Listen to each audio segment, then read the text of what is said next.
It's a warm summer evening on the 30th of July 1995 when local residents gather in Kitanohara Park, located in western Tokyo's Hachioji city, for the Bon Odori festival. The dance festival had been going on since 6:30 p.m. and music could be heard throughout the neighborhood. That same evening, 2 female employees worked their shift at the nearby Nanpei Owada supermarket, located just 30 meters from Kitanohara Park. 47-year-old Noriko was appointed as night shift manager, while 17-year-old part-time worker Megumi helped at the cash register that evening. Somewhere along their shift, 16-year-old off-duty part-time worker Hiromi visited the store and decided to stay with Megumi during her shift. The store closed at 9 p.m., around the same time the last drum solo of the nearby festival began. Just a few minutes after 9 p.m., residents cleared out the park and went back home, returning the neighborhood's atmosphere to a quiet summer night. On the second floor's office of the Nanpei supermarket, night manager Noriko closes the safe with proceedings and calls an acquaintance to pick her up for dinner. Noriko, Hiromi, and Megumi then leave the office, never to be seen again alive.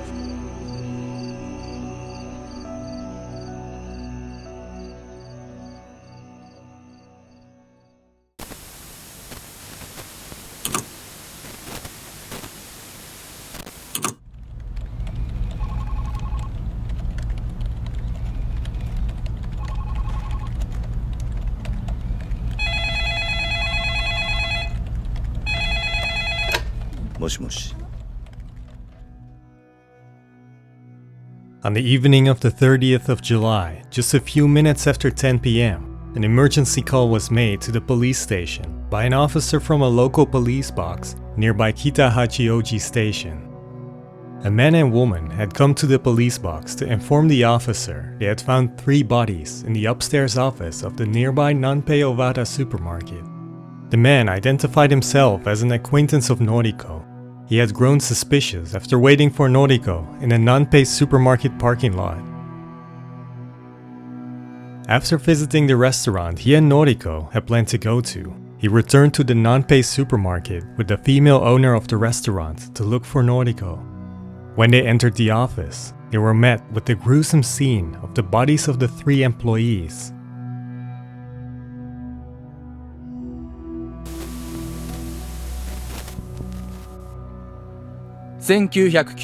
年7月30日、八王子市大和田町にあったスーパー南平の事務所で、高校生を含むアルバイトの女性3人が何者かに拳銃で頭や顔を撃たれ殺害されました。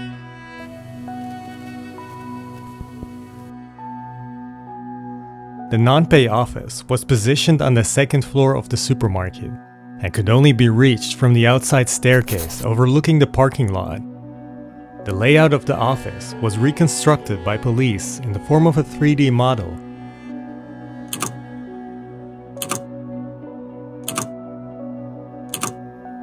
The only entrance to the office is seen in the lower left corner. The main room contains some desks, chairs, and a couch, while a kitchen and toilet area can be noticed in the top left corner. The safe in which all the proceedings of the day would be deposited at the end of every shift is presented against the wall on the right. To open the safe, both a key and code were needed. While the key was found in the safe hadn't been opened, and the money hadn't been touched. The bodies of the 3 women were identified to be those of 47-year-old Noriko Inagaki, 16-year-old Hiromi Maeda, and 17-year-old Megumi Yabuki. Police found the bodies of Hiromi and Megumi tied together with adhesive tape. Both of their mouths had been tied shut as well, and both sustained a single gunshot to the head. In contrary to Hiromi and Megumi, Noriko had not been tied up and was found next to the refrigerator close to the safe, with her head leaning against the wall and her feet pointing towards the entrance. Noriko was shot twice. One entry wound was found at her forehead, and a second bullet wound was found on the top of her head. She endured multiple wounds on her face, possibly from being hit with the gun. There seems to be no signs of resisting in the office. All three women were found in their private clothes, and the door was unlocked, making it likely they had just left or were about to leave the office on the second floor. While police found pools of blood around the bodies, the culprit didn't seem to have stepped into the blood. Investigators did, however, find 10 shoe prints from an unaccounted shoe in the office, which seemed to walk from the entrance to the safe and back to the entrance, as seen in the following image. Shoe prints belonged to a pair of sneakers of 26 centimeters long and were believed to be worn out.「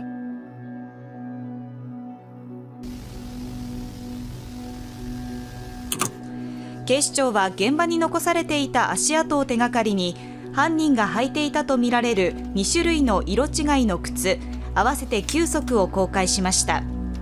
靴のサイズは26センチで1990年から1994年頃に国内で販売されたもので現在は生産されていません。Soles were made by a rubber manufacturer in Hiroshima Prefecture, of which this particular type of sole was used in 2 types of shoes. The first type of shoe was sold between 1990 and 1991 at the Marui Fashion Building in Tokyo for 7,800 yen in 7 different colors.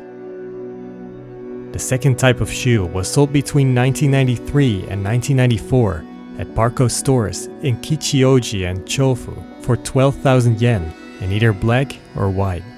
Areas and stores in Tokyo where the 2 types of sneakers were sold can be seen on the following map. Due to it being only one type of shoe print, it's believed the murder was carried out by one person, and whether or not others were involved is not known. Other than the shoe print itself, shoe prints gave officers more clues when deposits of footprints were analyzed. Footprint deposits contained moss, clay, and fine iron powder. The fine iron powder was believed to be related to either welding or some type of iron factory work. Unfortunately, this lead went cold.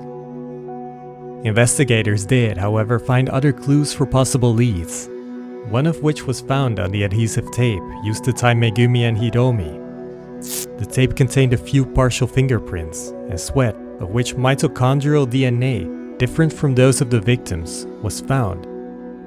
At the time, the fingerprints could not be extracted from the adhesive tape, and only a small portion of DNA could be detected. In addition to the fingerprints, a glove mark was discovered on the office desk, believed to belong to the culprit as well. The combined findings of the fingerprints and a glove mark could possibly mean the culprit removed the glove to use the adhesive tape, though this could also mean the fingerprints were not related to the murderer at all. A final major piece of evidence found in the office were the bullets. All 3 women had been shot in the head, seemingly at point-blank range. Hiromi and Megumi once, and Noriko twice. In addition, the culprit had fired 1 shot in the safe, containing proceedings of around 5.26 million yen. The amount of money was allegedly above average due to the Cool Breeze sale, which started 4 days prior to the incident. Bullets were fired from a .38 caliber Skyers Bingham gun, known to be a cheap Filipino-made imitation of the 1927 American .38 caliber Colt Detective Special revolver. The Skyers Bingham is known to have lesser performance and low accuracy, and started to get used by gang members in Japan in 1985. Due to the 3 victims being shot in quite an accurate manner, and within a short period of time without much hesitation, police believes the culprit to have experience using guns. Other than these findings, the room was believed to be undisturbed, and the victims themselves showed no signs they had been searched by the culprit either.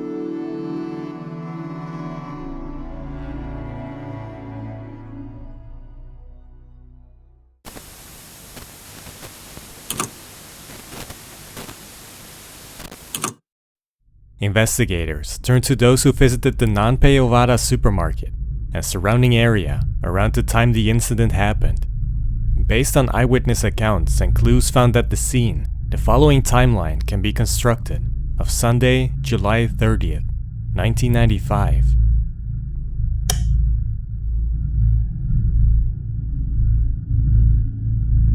4:46 p.m., 17-year-old high school student Megumi Yabuki goes to her part-time job at the Nanpei supermarket, located around 3 minutes from her home.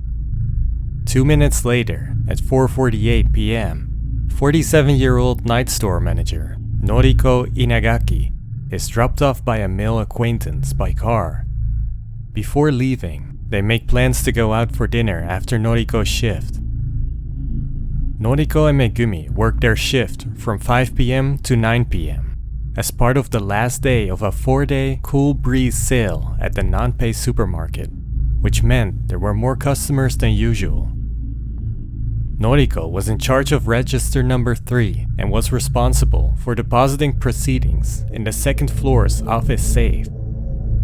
5:30 p.m. A customer noticed a suspicious man in his 50s in a white shirt and gray trousers walking along the front of the store, trying to peek inside. 6:30 p.m. A male employee who was still present in the office on the second floor finishes his work, leaving Noriko and Megumi as the only 2 employees still on the premise. At the same time, the Bon Odori festival, organized by the local community association in Kitanohara Park, starts about 30 meters northwest of the Nanpei supermarket. Due to the festival, the neighborhood was filled with sounds coming from the attendees. At 6:50 p.m., 16-year-old off-duty part-time worker Hiromi Maeda, a friend of Megumi, visits the store by bike to check her shift schedule. As Megumi would finish her shift around 2 hours later, Hiromi decides to accompany her until closing time. According to several customers, Hiromi and Megumi talked about visiting the nearby Bon Odori festival, even though the festival was about to end around the time of Megumi's shift. 7:59 p.m. 1 hour before closing time, the number of customers reduces. Noriko decides to close her register and takes the proceedings upstairs to the safe in the office on the second floor. This requires Noriko to walk outside with the proceedings, past the parking lot, and climb the outside stairs to the second floor. 8:30 p.m. A customer notices a suspicious man in his 40s or 50s, wandering the store without buying anything. He's overheard asking about the surroundings of the store. At this point, Megumi is the only on-duty employee on the sales floor, with Hiromi by her side.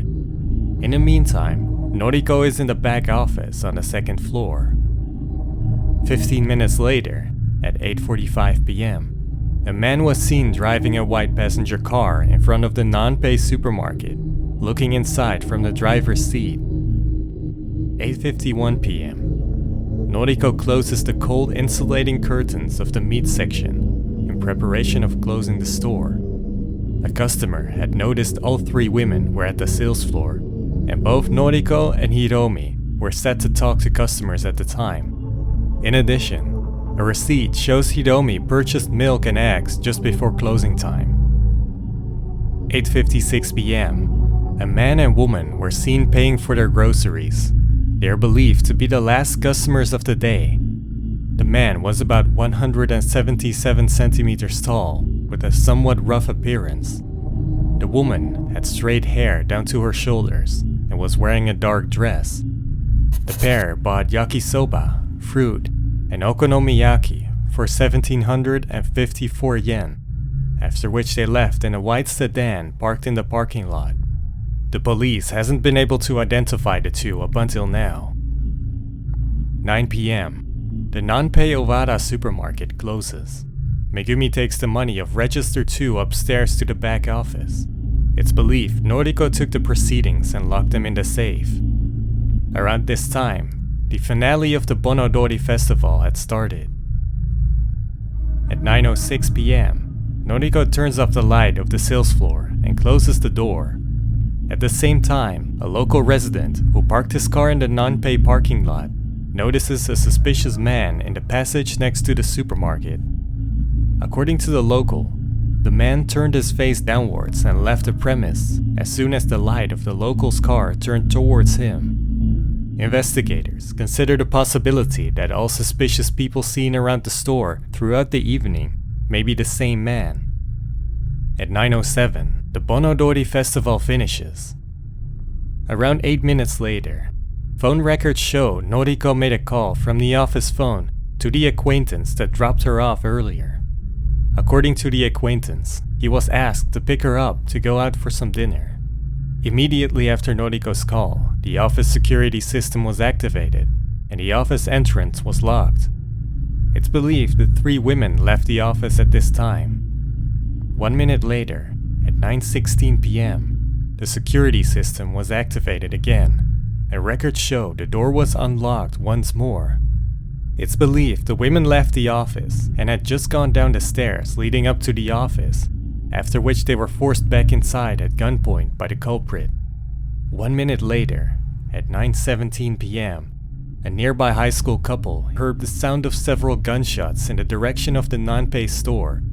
Similar sounds were heard by multiple local residents. The time between Noriko's call and the gunshots is estimated to be around 2.5 minutes, meaning the culprit forced the victims back inside, tied up Hiromi and Megumi, and shot the 3 women within this time frame. 3 minutes later, at 9:20 p.m., Noriko's acquaintance arrives in the parking lot of the Nanpei supermarket. He notices the office lights are on. Somewhere between 9:20 and 9:35 p.m., a white passenger car was seen at the intersection, 30 meters southwest from the Nanpei supermarket. The driver was a man of around 25 years old, wearing a baseball cap. At 9:45 p.m., 25 minutes after arriving at the Nanpei supermarket parking lot, the acquaintance was still waiting for Noriko to leave the office. At the time, he presumed she went ahead to the restaurant by herself, so he decided to check the restaurant they had planned to visit that evening. 5 minutes later, the acquaintance arrived at the restaurant and noticed Noriko was not present. At this time, he felt suspicious about the situation, though he felt uneasy to barge into the office as employees would use it as a changing room as well. He decided to ask the female owner of the restaurant to join him to check the office. At 10 p.m., the acquaintance and the restaurant owner arrive at the supermarket. The restaurant owner decides to visit the office by herself, as not to disturb the employees. As she enters the office, she notices the door is unlocked and the lights are on. The restaurant owner stays near the entrance behind the counter, partially blocking her view, as she is only 150 centimeters tall. She calls out Noriko's name, but doesn't receive a reply, after which she decides to return to the car. Noriko's acquaintance and the restaurant owner return to the office together, after which they notice the 3 bodies surrounded by blood.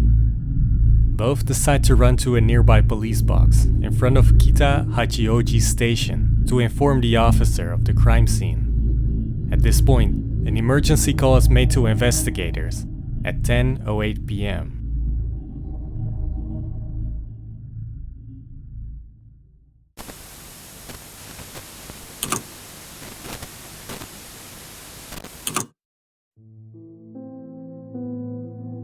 With this information, investigators speculated about 2 major possibilities as to the motive behind the murders.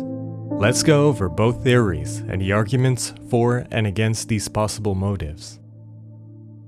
Theory number 1. Probably the most popular theory as to why the incident happened is a robbery gone wrong. Around the time of the incident, it was rumored there were multiple cases of shoplifting and burglary at the Nanpei Owada supermarket due to the store's lack of security measures. Employees had complained about having to bring the proceedings through the outside corridor to the back office. Noriko had even temporarily quit her job at the store due to feeling unsafe. In addition, the office and safe were known to be unlocked during business hours. At the time, criminal groups had robbed multiple stores at gunpoint around closing time in the Tama region, making it no surprise the Nanpei supermarket could have been seen as an easy target for these types of groups. As a precaution, 4 security cameras were installed, though they only showed live images without actually recording footage. Other than cameras, posters were put up at the cash registers warning shoplifters. The victims had just deposited the proceedings of the day in the safe on the second floor. The timing of the murders is very much in line with an attempt to rob the safe, as the women were probably just about to leave the premise when they were forced back into the office. This, in combination with the short time in which the murders took place, one could believe it had to do with organized crime.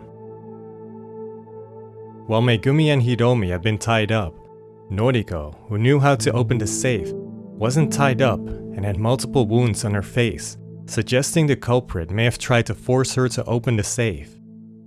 In addition, the safe sustained one gunshot, making it more likely the killer had plans to take the money inside the safe. It's speculated that when Noriko refused to open the safe, the culprit decided to kill the 3 women and leave. Other arguments for the robbery theory are the supposed premeditated component, due to the timing, adhesive tape, gun, and suspicious individual or individuals in and around the store in the moments leading up to the incident. Though only based on rumors, both the owner and managing director of the Nanpei store are theorized to be involved. The managing director of the store was rumored to hang out with gang members in the office, while the store manager was said to be abusive with money and keep luxurious items in the drawers of his desk at work. If this is true, it could be possible the owner and manager might be involved. The culprit seemed to have good knowledge of the situation, as the safe would be full of money on the last day of a 4-day sale. The store was also targeted right after closing time, when only a few employees were present. On top of that, the incident happened within a 2.5-minute time frame. It's said that both the owner and manager denied being involved. Additionally, they seem to have an alibi around the time of the incident. There are some arguments against the robbery theory though. First of all, little effort seemed to have been done to open the safe. Following the footprints, the culprit only walked up to the safe and left without searching the office, while a note containing the code had supposedly been sitting on one of the desks at an easy accessible place in the office.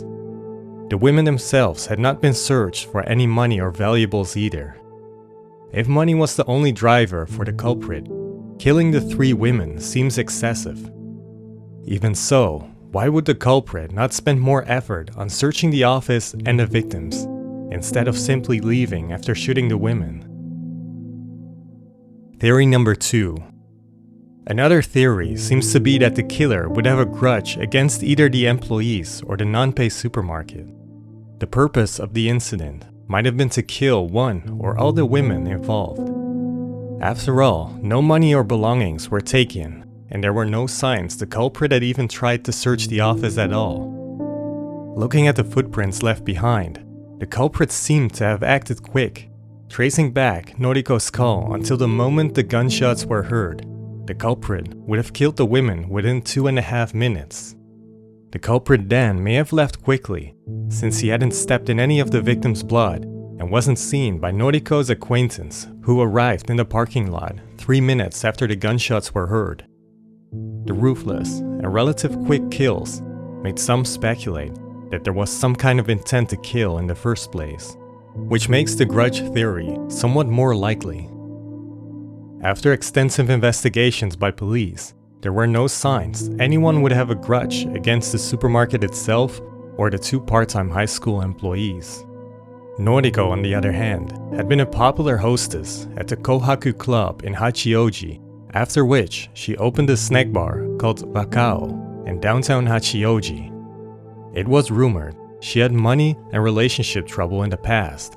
Involvement with gang members wasn't excluded either. She had received a letter which included a cutter knife blade, saying, "If you continue like this, you will lose your life." No context has been publicized, and police haven't figured out who the sender was. In addition, a possible relationship between Noriko and the managing director of the Nanpei store had been unclear, though in 2001, the manager had said, "I was tempted by Noriko, but I declined." About half a year after the incident, a president of a company in Hachioji had been interrogated about 50 times about the murders. And despite having an alibi, police were cautious to clear the man of suspicion. Not much is known why the man had been on investigators' radar at the time. Other arguments that might point towards a grudge against Noriko is that she was rumored to be verbally abusive against male acquaintances. In addition, in contrast to Hiromi and Megumi, Noriko had been hit in the face and was shot twice, which might point towards a more personal approach towards her. Question is, why would the killer visit Noriko's place of work and risk involving other employees instead of confronting her at home?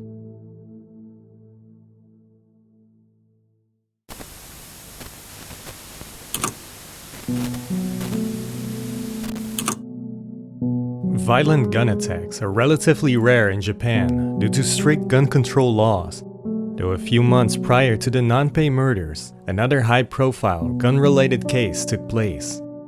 In March of 1995, police chief Takaji Kunimatsu was shot in front of his residence in Tokyo, though eventually fully recovered. The shooting happened only 10 days after the infamous Tokyo subway sarin attacks by the Aum Shinrikyo cult, killing 13 and injuring thousands of people. The cult itself has been rumored to have played a part in the Nanpei store murders, as their interest in guns and a string of other incidents caused the cult to be suspected. While several criminal events have been related to Aum Shinrikyo, as of now, no evidence has surfaced that linked the cult to the Nanpei supermarket murders. In fact, some believe leads have not been investigated enough at the time because of the large investigations into the Aum Shinrikyo cult and the Takaji Kunimatsu shooting. One anonymous former investigator describes in an interview how lots of effort was put into investigating both these incidents, while he questions whether or not the leads of the Nanpei murder case have been fully explored. Police investigated the footprints, deposits, bullets, and the fingerprints left behind on the adhesive tape, though unfortunately, for years leads seemed to be going nowhere.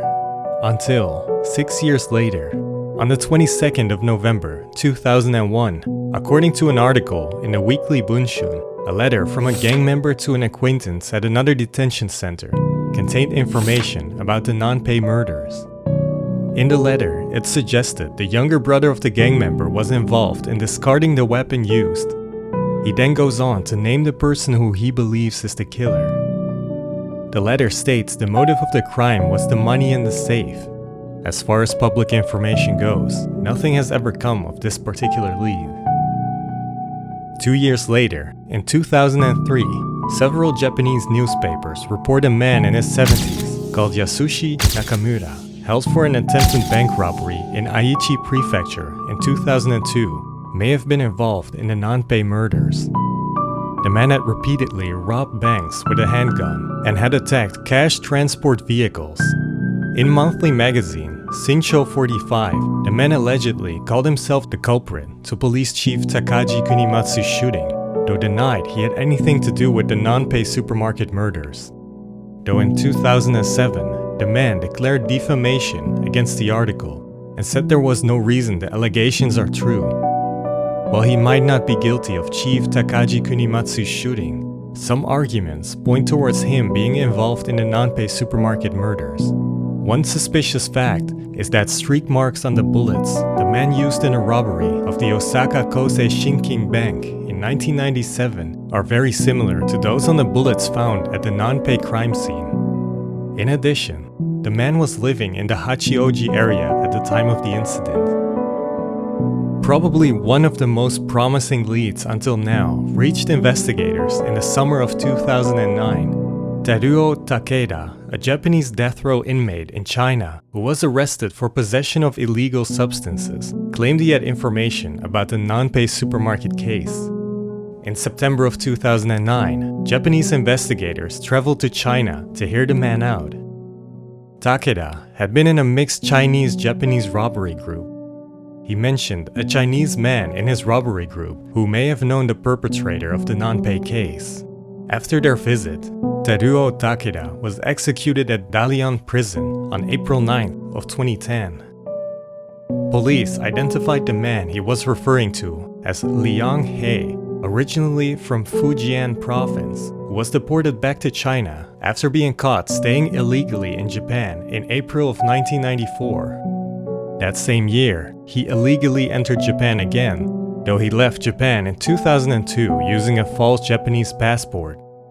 Liang moved to Toronto and eventually obtained Canadian citizenship in 2006. After Japanese investigators identified the man, they filed for an extradition request with the Canadian authorities in 2010. While Liang appealed, he was extradited to Japan in 2013 for passport fraud, and he was eventually sentenced to 2 years in prison in 2014. Liang has refused to talk about the Nanpei supermarket case, and as far as public information goes, investigators haven't explored this lead any further. Liang is believed to have returned to Canada afterwards. In April of 2010, the statute of limitations for the Nanpei murder case and multiple other cases got abolished, meaning police could continue with their investigation. In February of 2015, police used a new chemical technique to successfully extract part of a fingerprint from the adhesive tape found at the crime scene. Due to good storage facilities, the print had been preserved for 20 years. In fingerprint matching, experts look at unique ridge patterns in which a match of a higher amount of points is linked to a higher likelihood of two fingerprints being a match. Historically, a 12-point match is said to more or less guarantee the fingerprints are from the same person, though the amount of matching points required differs per country. The partially extracted fingerprint was held against a database of over 10 million people, which matched a certain print for 8 points. While an 8-point match is considered as a high probability to belong to the same person, it didn't meet the 12-point requirement standard used by Japanese authorities. Therefore, the print was seen as insufficient evidence. The print belonged to a former taxi driver living in Tokyo's Tama area at the time of the incident. He was said to own a white sedan similar to the car seen around the crime scene. The man had died around 2003 of an illness in his 60s and had not been a person of interest for the Nanpei supermarket case before. His fingerprint was presented in the database due to his arrest on suspicion of stealing a bonsai tree 12 years before his death. While the man lived in the area, had a partially matching fingerprint, and owned a car similar to that seen at the Nanpei crime scene, police struggled to connect the man to the Nanpei incident. A record of the man's time card at a transportation business he worked at suggests he had an alibi at the time of the Nanpei incident. In addition, DNA of his relatives showed a discrepancy compared to the DNA taken from the adhesive tape. Due to conflicting arguments, police believe it might be possible the man touched the tape in an unrelated manner and that the fingerprint may have not belonged to the culprit after all. In July of 2018, 23 years after the incident, the Metropolitan Police Department released 2 pieces of information to the general public. The first one being information about the young couple who shopped at the store at around 8:56 p.m., who were probably the last customers of the day. The couple had yet to be identified, and their role still isn't clear to this day. The second piece of information is the finding of a lipstick-stained mild 7 light cigarette in the second-floor office ashtray, containing female DNA not belonging to an employee or contractor. The woman has not been identified. In July of 2020, information was released about marks on the bullets. A gun seized in August of 2009 was reported to have very similar streak marks compared to the Nanpei supermarket crime scene bullets. The gun was bought by a gang member in his 40s around May of 2009. Even though he told police he had bought it from an acquaintance, he wouldn't give the police any names. Officers investigated his connections and even went to the Philippines to investigate the distribution route of the gun, but eventually concluded the man had a low chance of being the culprit.